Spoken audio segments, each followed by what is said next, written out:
Vamos para a última parte da nossa vigília. Está adiantada ela, né? Como está marcado para terminar às 10, eu creio que eu posso pregar umas 3 horas, mas não, 2h30 só. Quero convidar vocês para a gente abrir a Bíblia em Lucas, ou melhor, em Mateus, capítulo 24.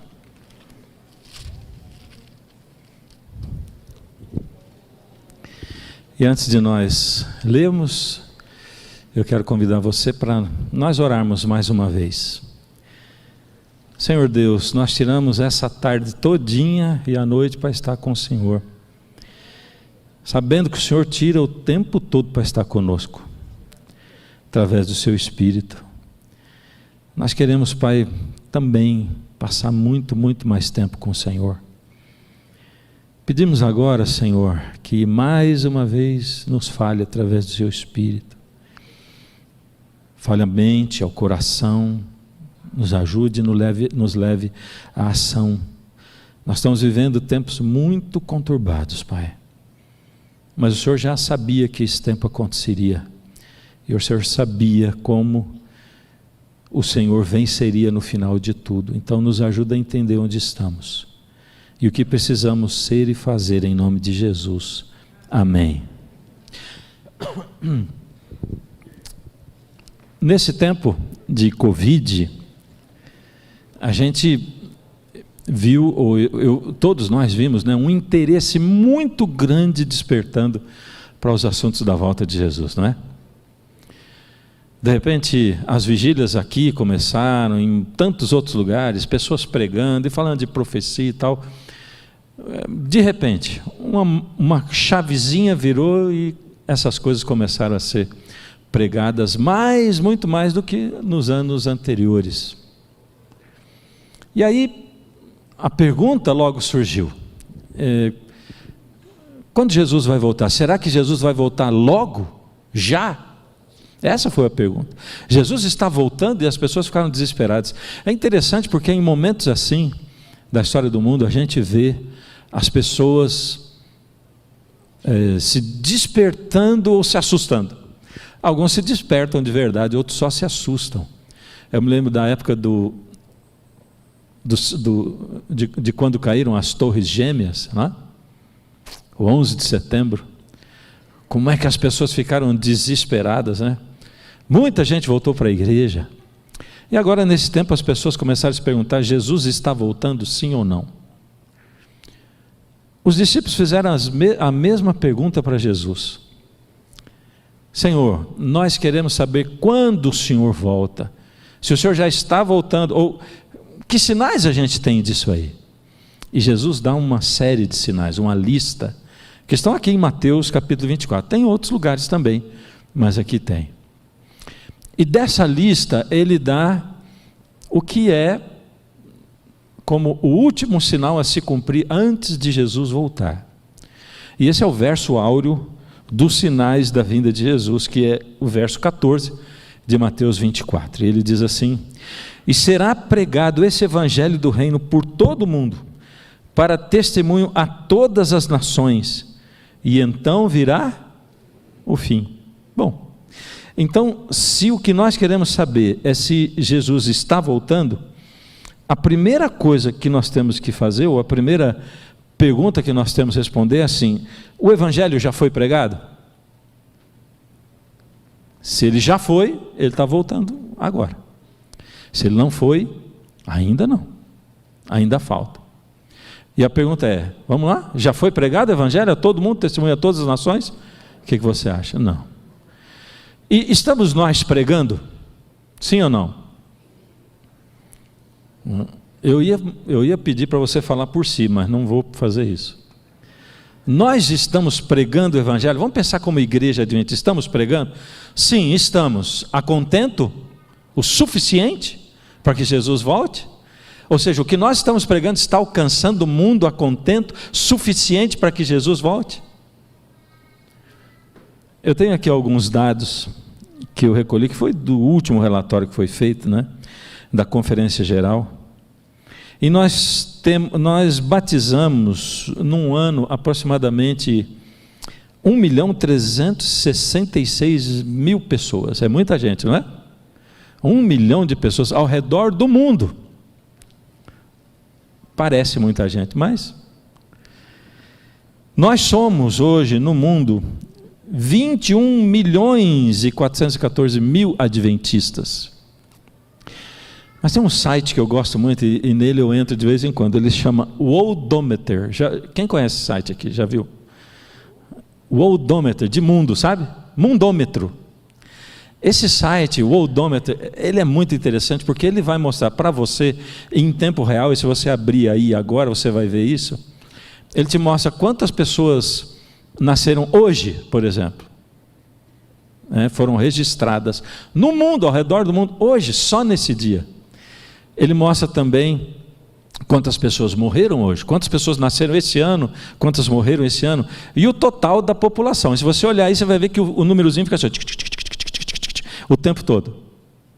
E aí quando a gente olha que nós somos quase 7 bilhões e 900 milhões de habitantes no mundo, e a gente compara com os nossos números de membros e de batismo, a gente fica desesperado. E a gente vai descobrir que, na verdade, quando Jesus diz assim, ide pregar o Evangelho, quando ele diz, o Evangelho do Reino será pregado a todo mundo, para testemunho a todas as nações, e então virá o fim, ele estava dando para a gente uma missão impossível, impossível. Essa missão que Jesus deu para nós, para o fim dos tempos, ela é impossível, não é possível, humanamente falando, pregar o Evangelho, não é. É por isso, outro dia um amigo meu, uma pessoa cristã, um homem de Deus, ele disse assim, pastor, vamos falar assim, só cá entre nós, pastor, esse negócio de pregar o Evangelho ao mundo, isso é figurado, não pode ser real.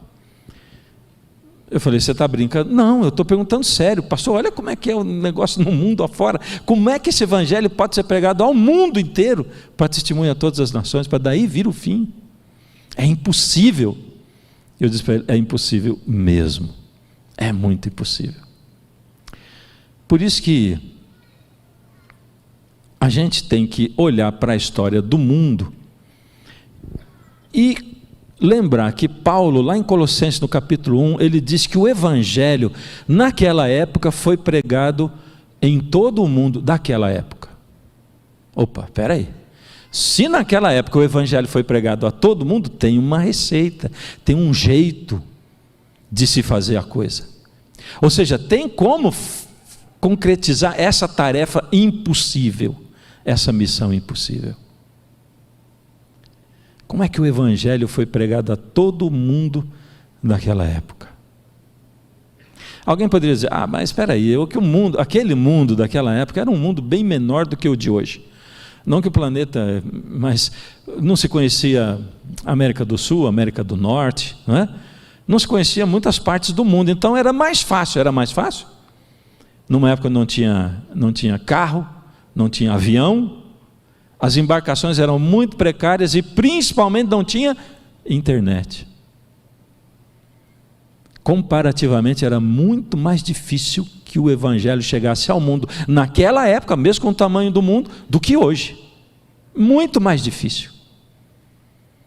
Entretanto, a gente tem países e países onde as pessoas não conhecem o Evangelho, não conhecem Jesus, não sabem quem Ele foi, não conhecem o plano da redenção, não conhecem nada, não conhecem a graça, não conseguem viver debaixo da graça porque não a conhecem. Como foi que o Evangelho foi pregado naquela época? Bom, uma coisa marcante no ministério de Jesus é que o tempo todo, enquanto Ele andou aqui na terra, nos 3 anos e meio de ministério dele, Ele preparou os discípulos dele. E Ele dizia essas palavras: ide por todo mundo, esse Evangelho do Reino será pregado por todo mundo para testemunhar, então virá o fim. Jesus preparou 12 e enviou, preparou 70, enviou 70. Mas quando chegou bem depois da ressurreição de Jesus, e bem no momento em que Ele ia para o céu, voltaria para o Pai, na hora de despedir dos discípulos, ao invés dele dizer, lembra o que eu falei? Eu disse para vocês o tempo todo, preparei vocês, vão, preguem o evangelho, né? Esse é o momento, eu estou subindo para o Pai, agora é a vez de vocês pregarem. Ao invés dele dizer isso, ele disse outra coisa. Isso está registrado aqui em Lucas, no capítulo 24. Vamos abrir aqui, Lucas 24. Olha o que Jesus diz para os discípulos, pouco antes de subir. Verso 49. Eis que envio sobre vós a promessa de meu Pai. Permanecei, pois, na cidade, até que do alto sejais revestidos de poder. Opa, o tempo todo, ide, vão, preguem o evangelho a todo mundo, estou preparando vocês, vão aqui para esse lado, vão para aquele, não levem bolsa, não levem alforje, não levem outra capa, não levem comida, não levem muito dinheiro, e preguem. Agora, na hora de subir, ele diz assim, permaneçam, até que vocês recebam a promessa do meu Pai, porque eu estou enviando sobre vocês a promessa do meu Pai. Ou seja, na hora de ele ir, ele diz assim, fiquem, permaneçam. Que promessa era a promessa do Pai da qual Jesus estava falando? Que promessa era essa? Bom, ela está lá em Joel, no capítulo 2. Vamos abrir Joel? Se você está com a Bíblia aí, o papel físico, né? Joel é um livrinho daquele encardido da gente achar, né? Mas você pega esses livros maiorzinhos assim, aí vem Ezequiel, Daniel, depois de Oséias, o primeiro livro é Joel, tá bom? Não vai muito rápido, senão você passa dele também, porque é pequenininho. Capítulo 2, verso 28, o verso áureo da promessa do Pai, da qual Jesus falava. E acontecerá depois que derramarei o meu espírito sobre toda a carne. Vossos filhos e vossas filhas profetizarão, vossos velhos sonharão, e vossos jovens terão visões. E aí continua a promessa do derramamento do Espírito. Essa era a promessa do Pai, pela qual os discípulos tinham que esperar, antes que eles saíssem para pregar o Evangelho. E como Jesus disse isso para eles, o que eles fizeram? Ficaram em Jerusalém, se reuniram numa sala, num cenáculo, e ali eles se voltaram para estudar a promessa do Pai da qual Jesus falava.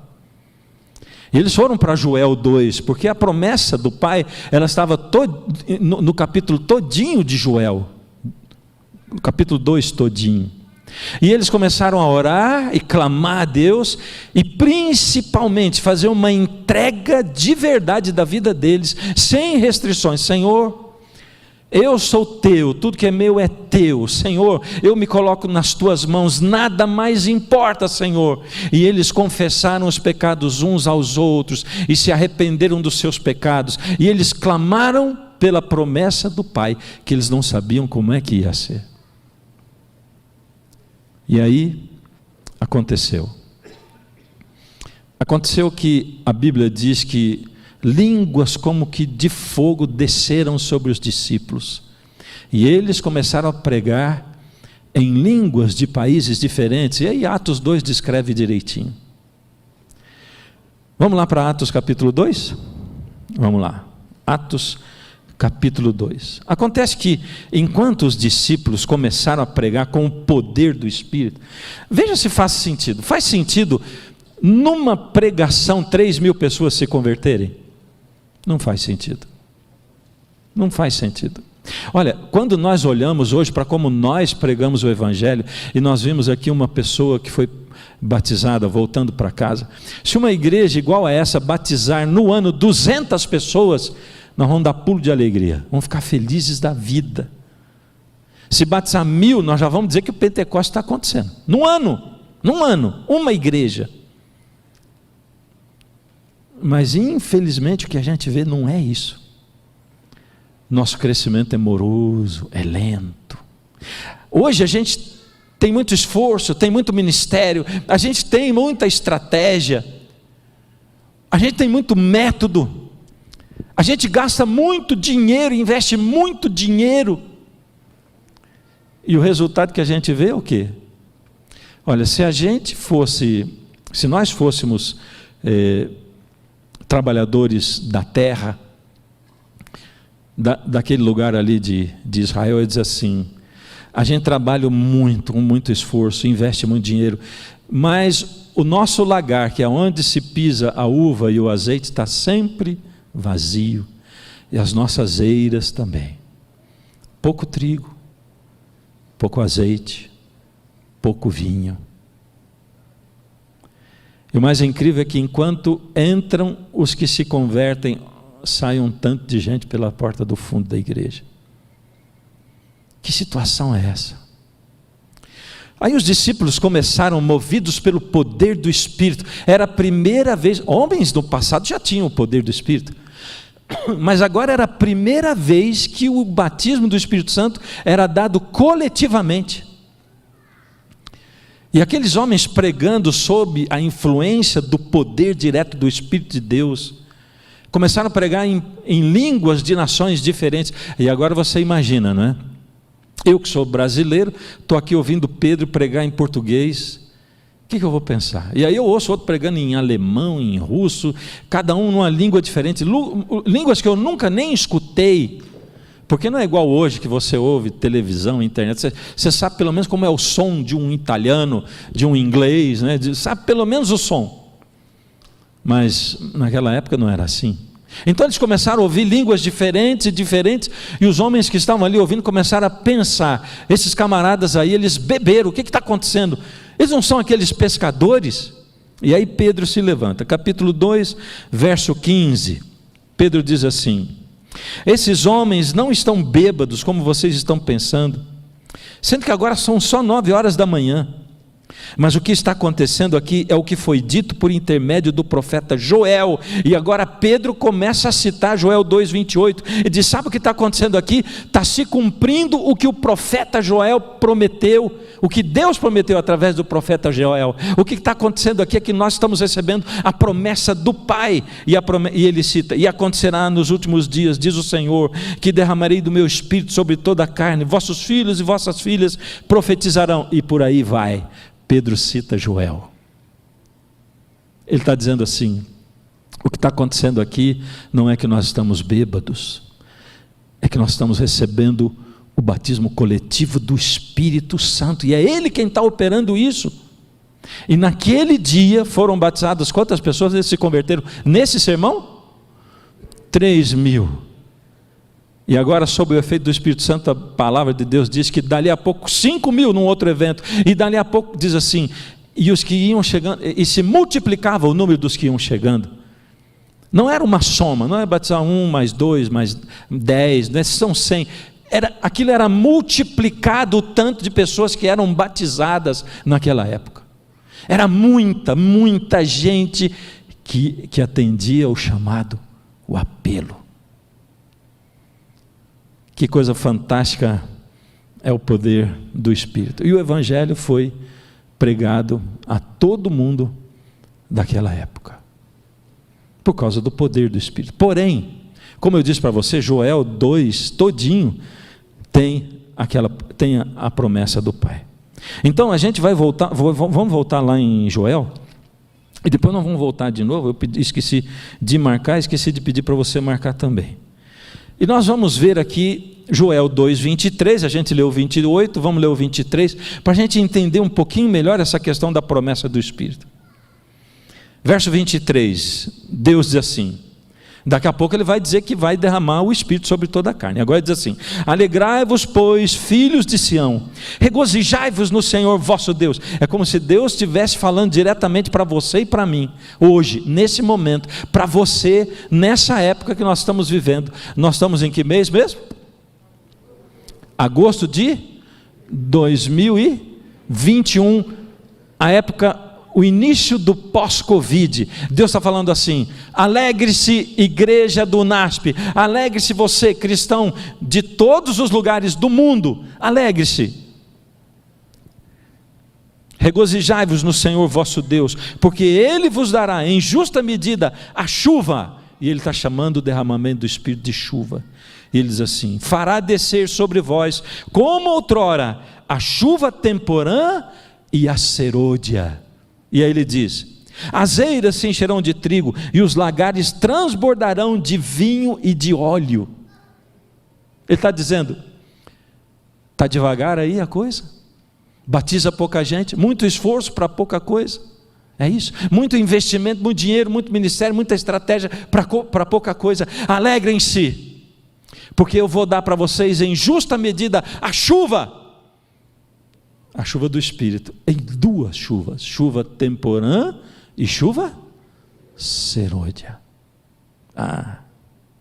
E aí a gente começa a abrir o entendimento, para entender o que estava acontecendo ali. Vamos entender como é que é esse negócio de chuva temporã e serôdia? Quem sabe pela última vez, né? De uma vez por todas.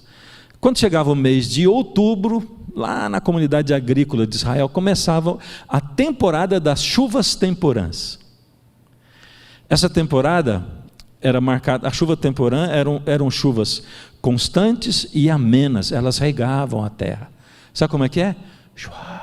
Aquela chuvinha assim, meio-dia, um dia inteiro, às vezes 3 dias chovendo, mas chuva amena. Então, quando chegava em outubro, os agricultores de Israel preparavam o solo, afofavam o solo, e quando caía a primeira chuva temporã, eles já semeavam, e ali a chuva ia regando a semente, e ela ia crescendo. Primeiro que aparecia era uma plantinha tenra,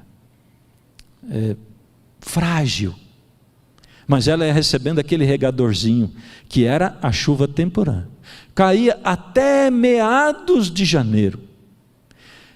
Ela ia crescendo e crescendo, e quando ela já estava grande e forte, e o grão quase maduro, aí, em meados de janeiro, começava a temporada das chuvas serôdias.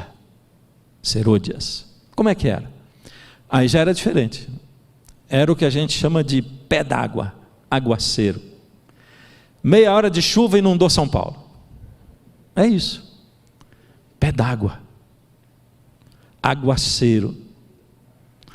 Era esse o tipo de chuva. Porque para o grão poder florescer, para ele poder amadurecer de vez, precisava de uma chuva forte. Agora imagine uma chuva forte, um pé d'água caindo sobre uma planta frágil. O que é que vai fazer com isso?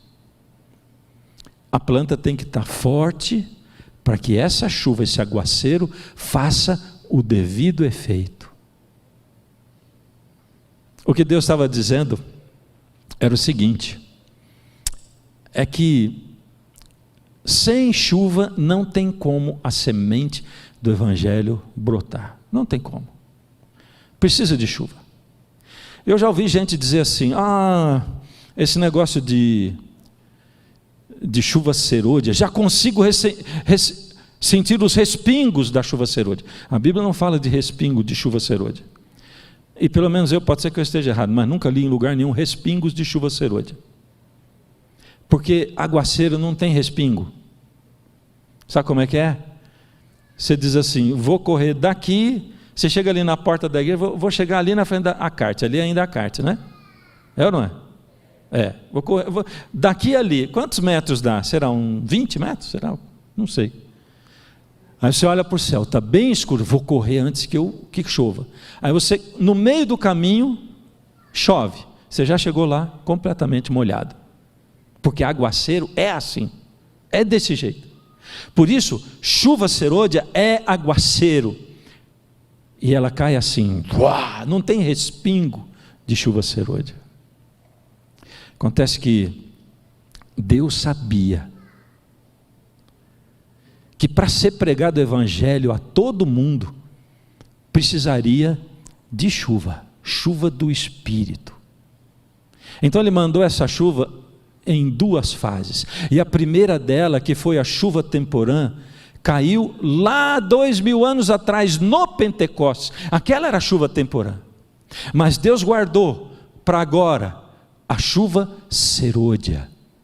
A chuva temporã caiu 2000 anos atrás, porque Deus sabia que para o Evangelho alcançar o mundo inteiro daquela época, a ponto de o nome de Jesus dividir a história do mundo entre antes de Cristo e depois de Cristo, só o poder do Espírito poderia fazer, porque hoje, no mundo inteiro, tem um monte de gente que não conhece a história de salvação, mas provavelmente pouquíssimas pessoas nunca vão ter ouvido falar no nome de Cristo, porque pelo menos sabe-se em todo o mundo que nós vivemos do ano 2021 depois de Cristo. E se tem alguém sincero vai pensar, mas que Cristo é esse? Por que se marca a história da humanidade com esse Cristo? Antes de Cristo e depois de Cristo.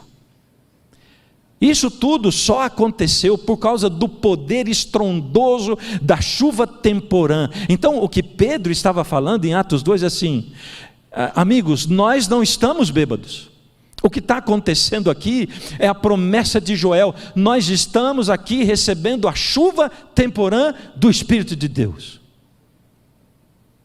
E agora estamos nós aqui, 2000 anos, mais de 2000 anos depois, antes de receber a chuva serôdia. Minha pergunta: bom, a chuva temporã estava aqui, 2000 anos atrás. A serôdia ainda não caiu. Em que momento dessa história você acha que a gente está? Estamos aqui? O que você acha? Mais para lá? Sim? Acertou? Mais? Daqui a pouco vocês vão fazer passar, né? Eu acredito igual a vocês. Agora eu vou fazer uma pergunta importante. Se a chuva temporã do Espírito começou a cair lá no Pentecostes, e a chuva serôdia ainda não caiu, quando foi, em que momento da história do mundo, a chuva temporã parou de cair? Em que ano?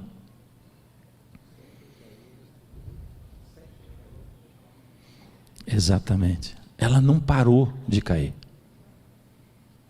Espera aí. Aquela chuva do Espírito do Pentecostes nunca parou de cair? Não. Sabe por quê? Porque a chuva temporã, ela só parava de cair, ela era substituída pela chuva serôdia. Por isso, aquela chuva que começou lá 2000 anos atrás, ela não parou de cair. Mas espera aí, então, onde é que estão aqueles... Onde está toda aquela demonstração? Onde está o dom de línguas, o dom de cura? Onde está o dom de profecia? Onde é que estão esses dons? Bom, em primeiro lugar eu quero resolver com você um assunto, né? A gente é muito ficcionado, se não tem isso, não tem o Espírito. Não.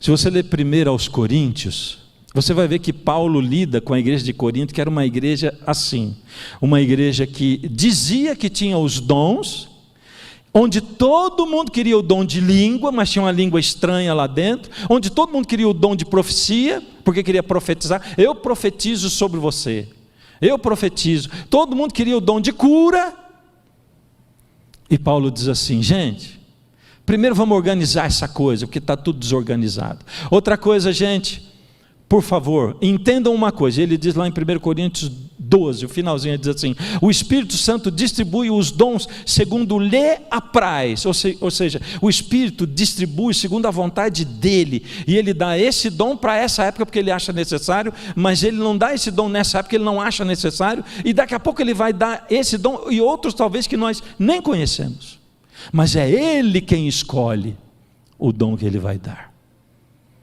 E aí Paulo diz: mas eu vou fazer um apelo para vocês, busquem os melhores dons. E aí ele entra no capítulo 13, onde ele diz assim: e eu vou apresentar para vocês o maior de todos os dons.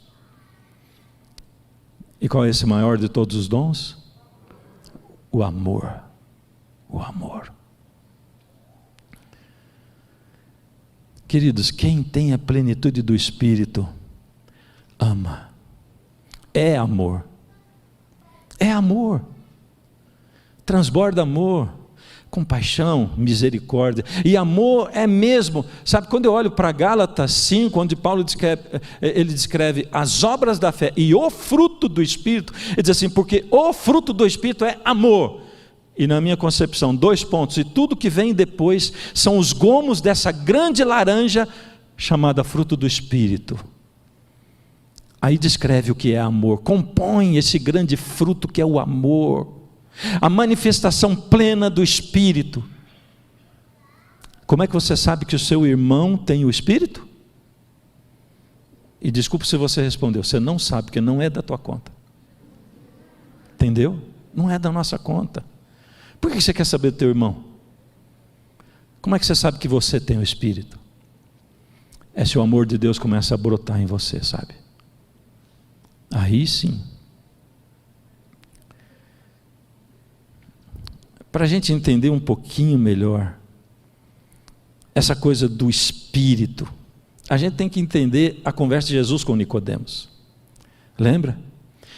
Nicodemos ele não era um pastor, ele era o pastor, o doutor, pós-doutorado, PhD e etc. Ele era reconhecidíssimo. E Nicodemos, ele tinha uma coisa que pouca gente temos, que eu estou me incluindo nesse pouca gente, que era a sensibilidade de entender a profecia e comparar com o que estava acontecendo, e entender. Fica imaginando o seguinte, todos aqueles rabinos e mestres e doutores da lei e fariseus e escribas, todos eles conheciam as profecias messiânicas e eles tinham gráficos igualzinho a gente tem. Mas pensa o seguinte, nenhum deles conseguiu ver que Jesus era o Messias.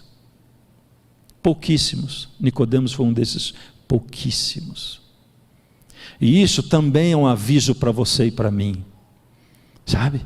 Quando a gente bate no peito assim, nós conhecemos a profecia, nós estudamos a profecia, olha aqui o gráfico, isso e aquilo. Pergunte a si mesmo, será que tem alguma coisa que eu estou perdendo? Estou tão seguro daquilo que eu sei, e estou deixando passar o mais importante. Deixaram passar Jesus. Nicodemos ouviu falar de Jesus, e o Espírito tocou o coração dele, e ele foi buscar Jesus, mesmo que de noite, para poder não ser identificado. Ele foi procurar Jesus, e quando ele chegou para falar com Jesus, ele diz, bom mestre, sabemos que és mestre em Israel, porque ninguém pode fazer as obras que tu fazes se não for enviado de Deus.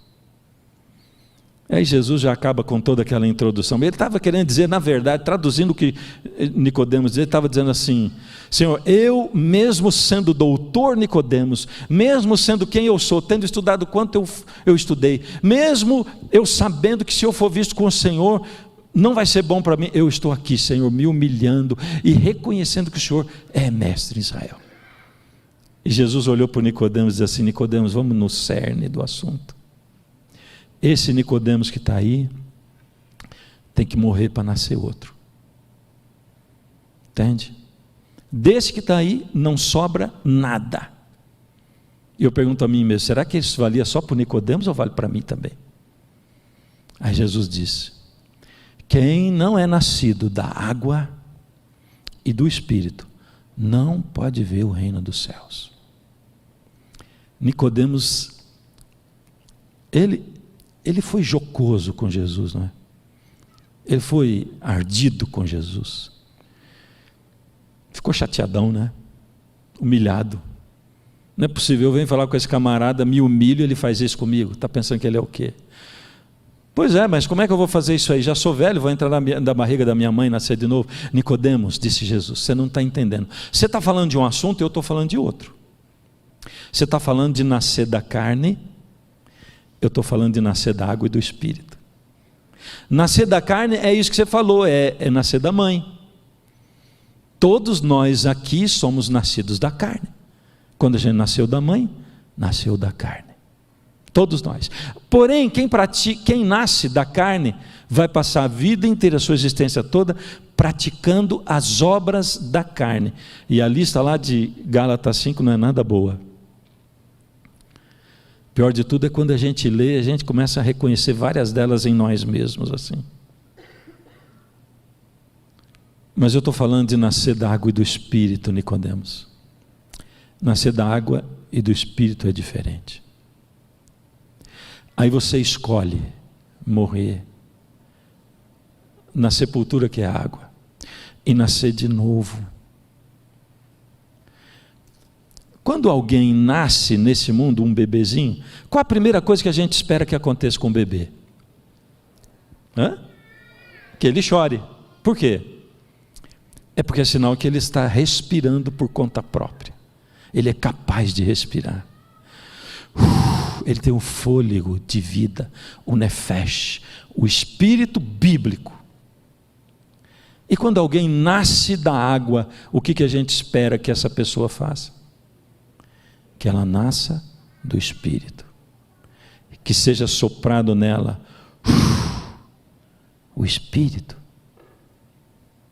Por isso, quem se batiza na água, nasce da água, e quando o pastor impõe a mão sobre ele, eu te batizo em nome do Pai, do Filho e do Espírito Santo. Em geral, em regra, ele é batizado na água e no Espírito. Você foi batizado na água e no Espírito? Foi ou não foi? Mesmo assim dá uma duvidazinha, né? Ah não, mas ele falou que quando eu fui batizado na água, então acho que eu sou. É importante ser batizado na água? Muito. E no Espírito? É, muito importante. E não é estranho que a gente nem saiba direito esse assunto, né? Quando alguém batiza na água, nasce de novo. É por isso que Ezequiel fala, eu amo aquela profecia, né, dos ossos, o vale dos ossos secos, porque tem uma sequência de milagres. Primeiro os ossos estão secos, aí Deus manda profetizar sobre os ossos, ele profetiza, e aí o que acontece? Os ossos se juntam e se transformam em esqueletos. Não era esqueleto antes, isso já é um milagre. Em seguida ele diz assim, agora os tendões, a carne e a pele finalmente cobriram, agora eles não são mais ossos secos nem esqueletos, eles são cadáveres, dá para ver o rosto deles, dá para reconhecer aquelas pessoas. Nesse momento o profeta diz assim, porém eles ainda estavam mortos, porque lhes faltava o Espírito. Ele está dizendo que se você não tem o Espírito, você está morto. Ah, mas o pastor falou que eu fui batizado do Espírito quando eu batizei. O problema é que 1 Tessalonicenses 5,19 tem um texto bem curtinho que diz assim, não extingais o Espírito, ou não apagueis o Espírito. Isso quer dizer que o Espírito pode ser apagado. Ele pode ser apagado. E como é que ele é apagado? Aí a gente recorre e gruda e conecta com a parábola das 10 virgens. 10 virgens, cada uma tinha uma, me ajudem, uma lâmpada, lamparina. Mas quantas lamparinas estavam acesas? As 10. Porque lamparina apagada não serve para nada, tinha que estar acesa. As 10. Bom, de repente elas dormiram, e quando elas acordaram, o que tinha acontecido com as lamparinas? Estavam apagadas? Lembra o que elas dizem? Dai-nos do vosso azeite, porque as nossas lamparinas estão se apagando. Estava bem no finalzinho o fogo. E agora eu vou comparar, vou aplicar. Quando a gente batiza, cada um de nós recebe uma lamparina acesa.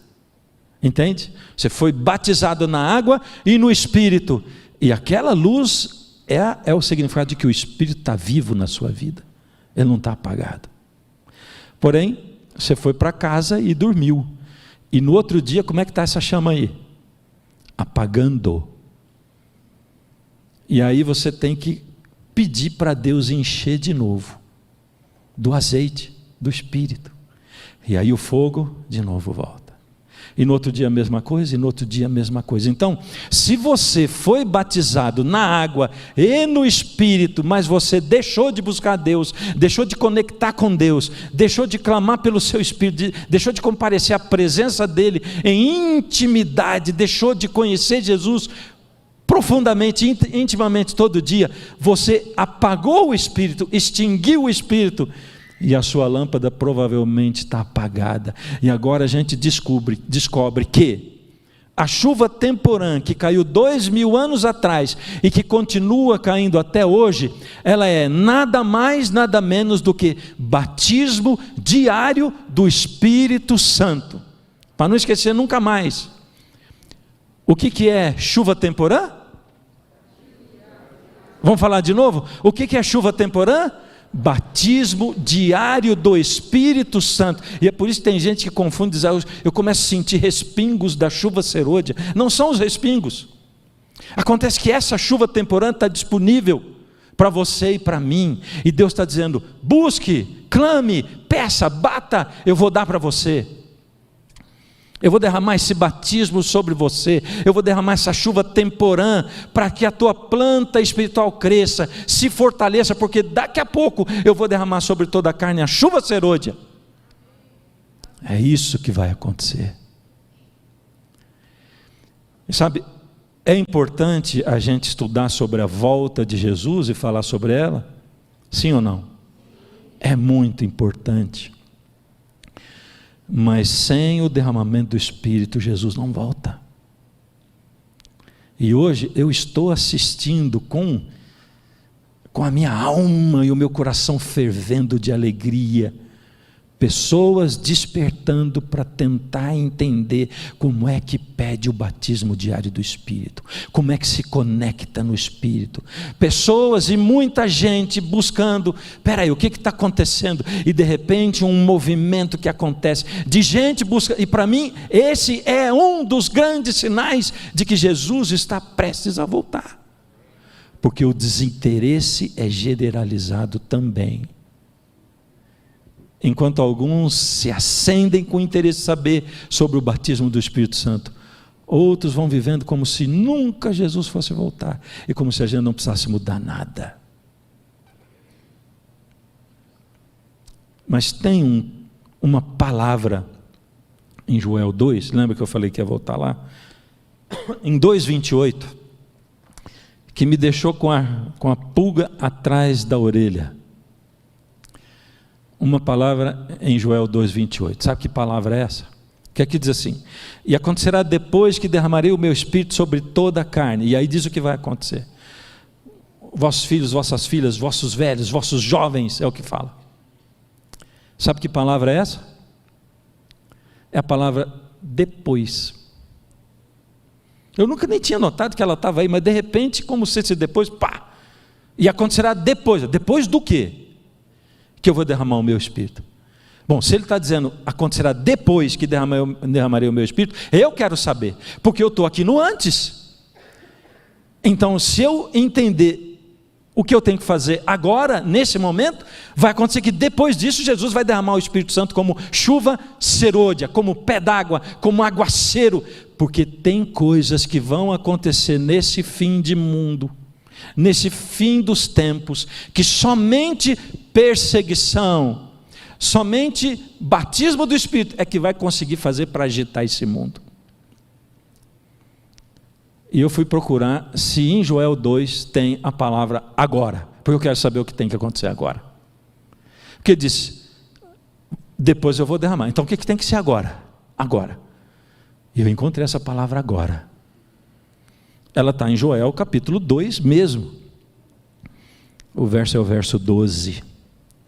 E aqui diz assim, ainda assim, agora mesmo, diz o Senhor, convertei-vos a mim de todo o vosso coração, e isso com jejuns, com choro e com pranto. Rasgai o vosso coração e não as vossas vestes. Ele está dizendo assim: agora é o momento de vocês se converterem a mim, não uma conversão comum, não uma entrega qualquer, não atender um apelo qualquer. É o momento de se converter como? Com jejum, com choro e com pranto. É hora de você rasgar o seu coração e não a sua roupa. É hora de você deixar de parecer cristão e você começar a ser cristão de verdade, autêntico, genuíno. É hora de o amor de Deus florescer da sua vida para a vida das outras pessoas. Ele diz assim: rasgai o vosso coração e não as vossas vestes, e convertei-vos ao Senhor vosso Deus, porque Ele é misericordioso e compassivo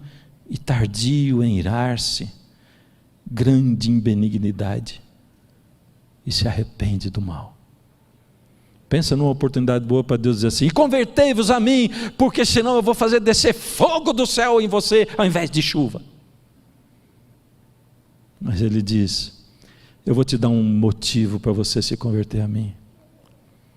É porque eu sou bom, é porque o meu coração, ele morre de amores por você. Eu sou compassivo, eu perdoo fácil e me arrependo do mal. Por isso, o meu amor está aqui para transbordar sobre você e para constranger você de tal maneira que você vai dizer: como que eu posso não aceitar esse amor tão grande? E quando o meu amor jorrar sobre você, ele vai jorrar de você para os outros também. Aí ele diz assim, verso 15: tocai a trombeta em Sião, é urgente, anuncia. Promulgai um santo jejum, proclamai uma assembleia solene, reúna o povo. É isso aqui que o pastor Gilson está fazendo. E aí ele diz assim, verso 16: congregai o povo, santificai a congregação, ajuntai os anciãos, reuni os filhinhos, os que mamam, sai o noivo da sua recâmara, a noiva do seu aposento. Está dizendo: chama todo mundo de todas as idades, chama as crianças que mamam, chama os jovens, chama os velhos. Se alguém jovem casou, interrompe a lua de mel e vem, porque o momento é urgente, o que vai acontecer é fantástico. Por que ele está chamando gente de toda a idade? É porque daqui a pouco ele vai prometer que ele vai derramar o Espírito sobre toda a carne.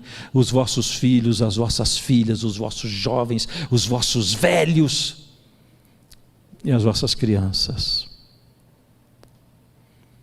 Então o que Deus diz assim: agora.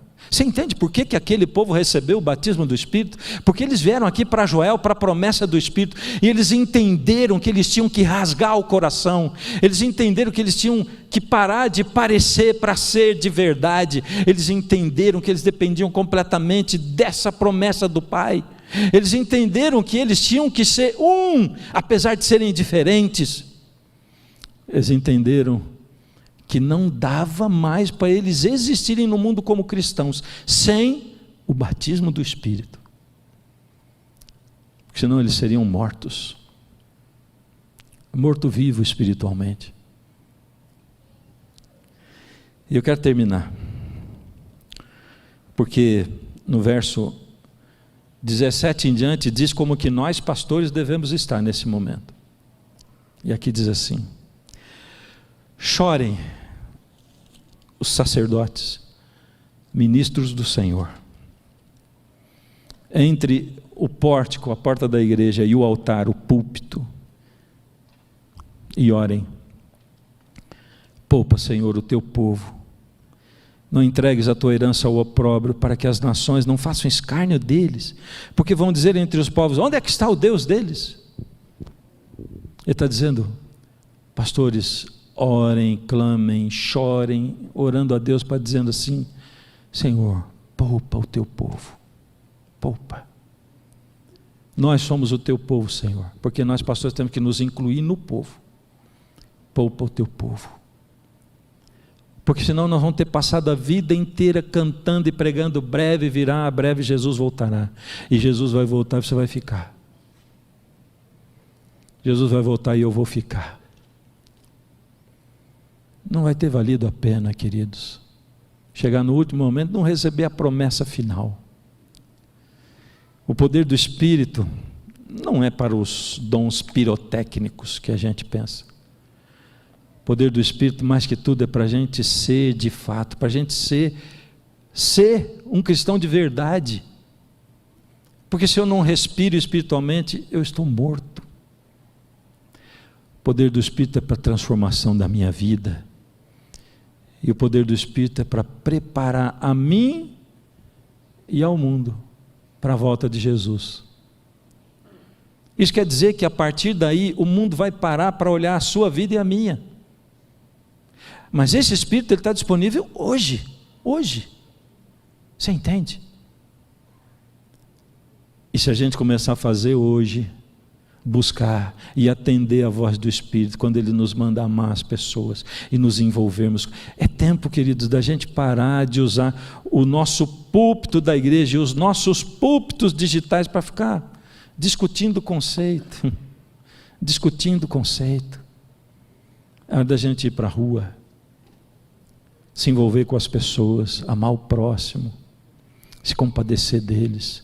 É hora de amarmos uns aos outros. É hora de perdoarmos, prestarmos menos atenção nas outras pessoas. E principalmente darmos liberdade para as pessoas. Porque, como humano, eu digo, infelizmente, amar também compreende em deixar ir. E como é difícil deixar ir alguém que não quer saber de Deus. Mas eu não posso obrigar outro a seguir a Deus se ele não quer. Deus deixou o ser humano livre. É isso que ele conta na parábola do filho pródigo. E ele diz, o Espírito vai ficar falando naquele coração. Ora por ele. Não obrigue, mas ore. E se ele atender a voz, ele vai voltar. Ele vai voltar. Em que momento da história do mundo a gente está? Exatamente, não sei. Quanto tempo falta? Não sei. Teve um tempo lá atrás que eu achava que Jesus ia voltar em 5 anos. Nunca falei no púlpito, né? Mas eu achava. E quando ele não voltou, eu fiquei bastante chateado. Eu não sei quando. E é por causa de não saber que eu tenho que estar alerta. Mas o que eu vejo acontecer no mundo e na igreja, o tamanho da frieza e o tamanho da quentura me espantam. Me espantam. Vou mudar. O tamanho da mornidão e da quentura. Não é verdade? A gente precisa de tudo isso e não sabe como, porque nós somos fracos. É ou não é? A gente precisa se entregar, mas nem sabe como se entregar. A gente precisa do Espírito, mas não sabe nem se pede. Eu vou entregar tudo para Deus, como assim? Não consigo. Já tentei 1 milhão de vezes. Mas Deus é aquele que diz assim, começa de novo.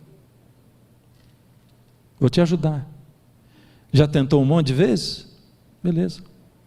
Começa de novo. E aí eu vou te ajudar. Ele olha para a gente e diz assim, começa. E quando que é a hora de começar? Quando é a hora de recomeçar? Agora é a hora. Quando a gente deve recomeçar? Agora. E aonde? Onde a gente espera para recomeçar? Não espera. Começa quando? Onde? Aqui mesmo. Aqui mesmo. É o que Jesus está colocando na mão para você e para mim. Lembra o que ele falou? Não é um arrependimento qualquer. É diferente. É um arrependimento de verdade, nascido da alma, do coração. É uma entrega de verdade. É uma transformação total. Está pronto para fazer essa entrega? Então eu vou confessar para você, eu também não estou. Mas a gente vai pedir para Deus e Ele vai ajudar a gente. Porque Ele diz, eu te esforço e eu te ajudo. E eu opero em você até o querer e também o fazer.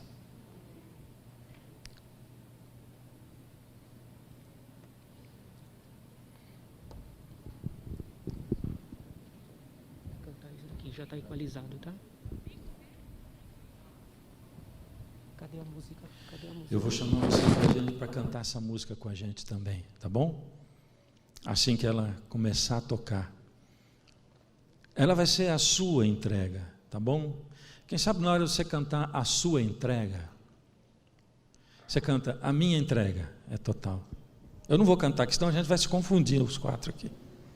A minha entrega. Ao invés de falar, você não pôde, você diz, eu já não pude mais adiar. Jesus tocou ao meu coração, tá bom? Vamos fazer isso.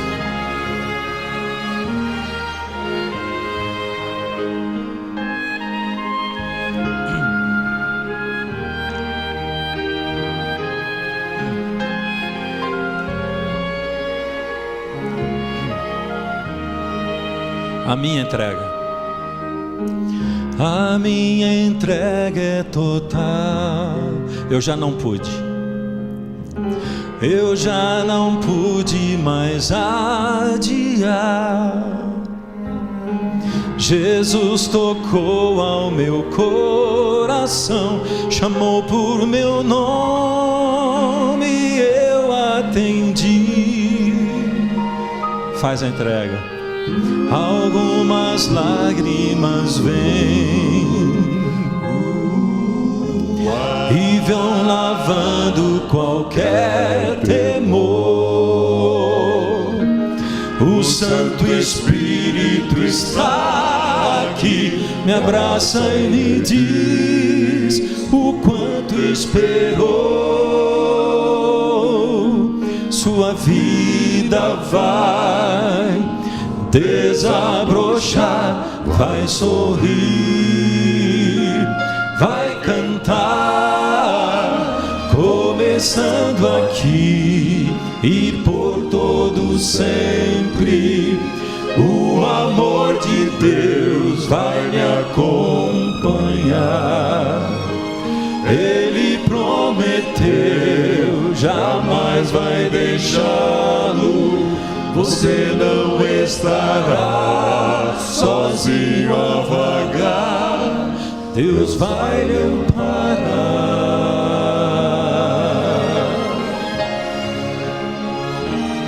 Não pense em amanhã, não, pense em hoje. Faz a entrega hoje. Amanhã Deus pertence. Ele vai dar outra força amanhã. Ele vai dar o poder do Espírito amanhã de novo. A gente precisa dar porção para cada dia, para cada momento, para cada hora da nossa vida. Então pensa assim: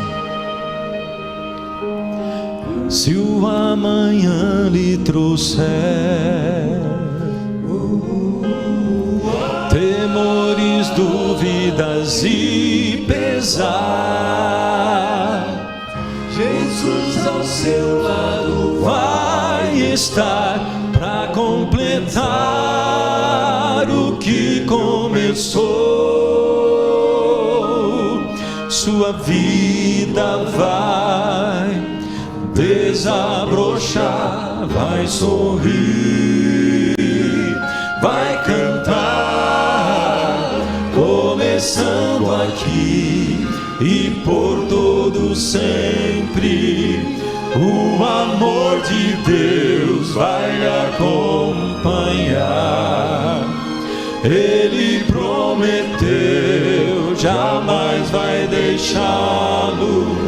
Você não estará sozinho a vagar,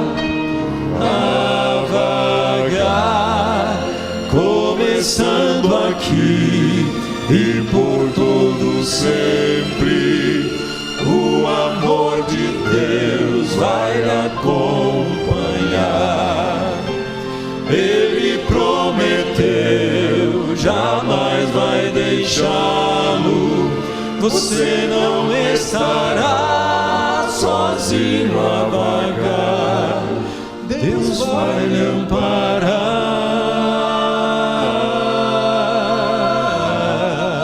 Deus vai lhe amparar.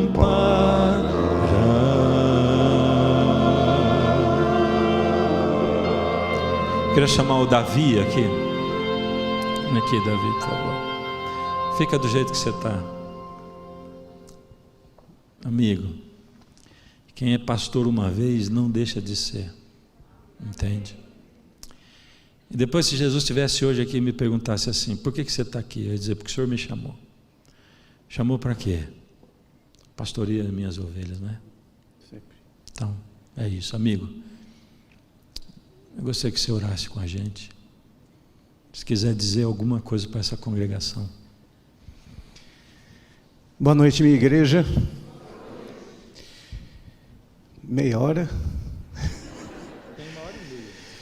Pessoal, bem rapidinho. Quando o pastor Josué estava falando aqui há pouco, fazendo alguns exercícios e disse que estávamos enferrujados, eu estava pensando, quem está enferrujado sou eu mesmo, mas disso aqui, do púlpito.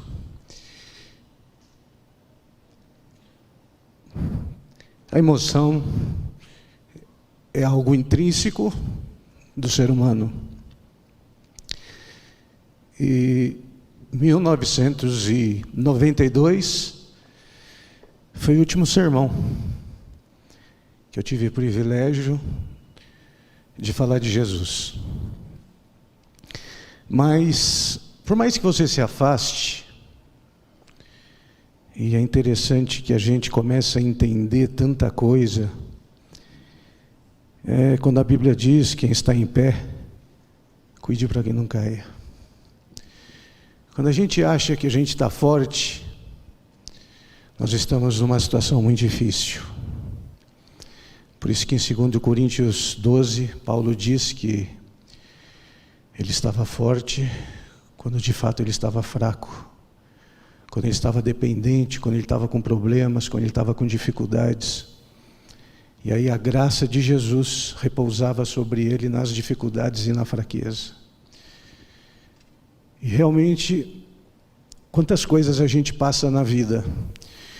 E como eu disse que eu estou enferrujado, eu ministro cursos há muitos anos, não é de falar em público, é enferrujado de falar de Jesus. E hoje, pastor, obrigado. Eu prometo que eu vou falar. Hoje, eu senti que para a sua ferrugem, para a minha ferrugem, tem um óleo, tem um azeite, que ele citou aqui, o Espírito Santo. Ele tira qualquer ferrugem. Ele faz o nosso motor funcionar de novo. E a entender a vontade de Jesus. Quando a gente erra, a vontade é fugir, é se afastar. Lá no comecinho, com Adão e Eva, quando eles pecaram, eles se afastaram. E a parte mais linda é Deus indo atrás deles e dizendo: onde estás? Não que ele não soubesse. Ele sabe onde você está. Ele sabe onde eu estive todos esses anos. Por isso que o salmista disse: como é que eu vou me esconder da tua presença? É impossível. Então esse óleo é que vai nos capacitar para vivermos daqui para frente. Que Deus possa nos abençoar. Obrigado, quarteto. Obrigado, pastor. Obrigado, igreja, por me estarem me recebendo aqui hoje. E quando Deus disse: onde estás? Para mim é o centro do Evangelho. É o divino buscando o humano. Que Deus abençoe a todos nós, a minha família. Vamos orar. Grandioso Deus, nosso Senhor. É difícil, humanamente falando, agradecermos tudo que o Senhor tem feito em nossa vida. Mesmo que nós não percebamos, mesmo que nós não entendamos, a sua presença está sempre conosco. Obrigado pelo teu amor, obrigado pelo teu Santo Espírito, obrigado pela tua igreja, Obrigado pela certeza de que os seus ouvidos estão atentos às nossas súplicas e a sua mão está estendida o tempo todo para nos abençoar, nos ajudar. Leva-nos, Santo Deus, com a tua paz. Leva-nos, Santo Deus, com a certeza de que somos amados.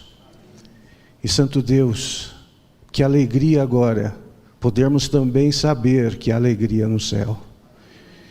E como é bom sentirmos que estamos fazendo Jesus feliz também. Nos entregamos em tuas mãos. Deus seja louvado, em nome de Jesus. Amém.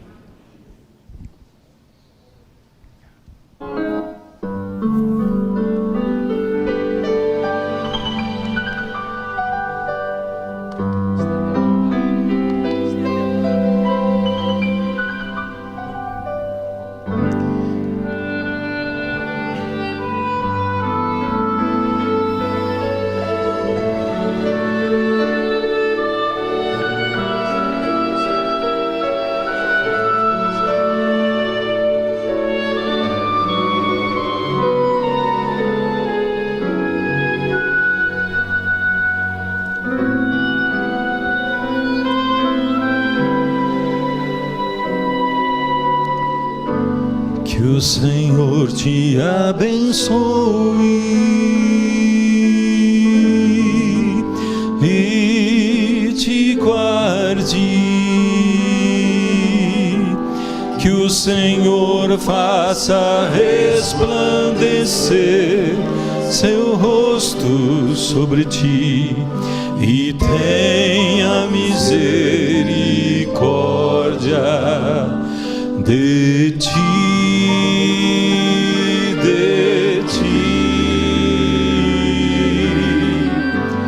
Que o Senhor sobre ti levante o seu rosto e te dê a paz. E te dê a paz.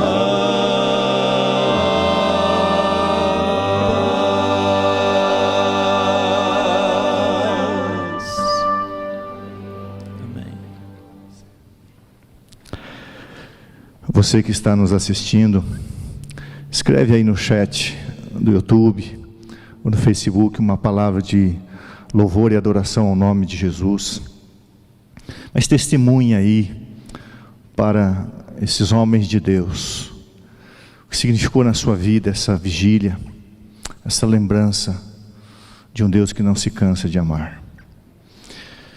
Eu gostaria, pastor Fernando, pastor Erlo, pastor Lemival, pastor José e pastor Hélio, de ter palavras para conseguir expressar a minha gratidão. Eu fui abençoado através de vocês pelo Espírito Santo. Cada sermão, saí na parte final do sermão do pastor Erlo para o batismo. Como agradecer? Que Deus abençoe o senhor, os senhores, e que logo a gente esteja com esse rebanho. A coisa mais linda é a igreja. Muito obrigado.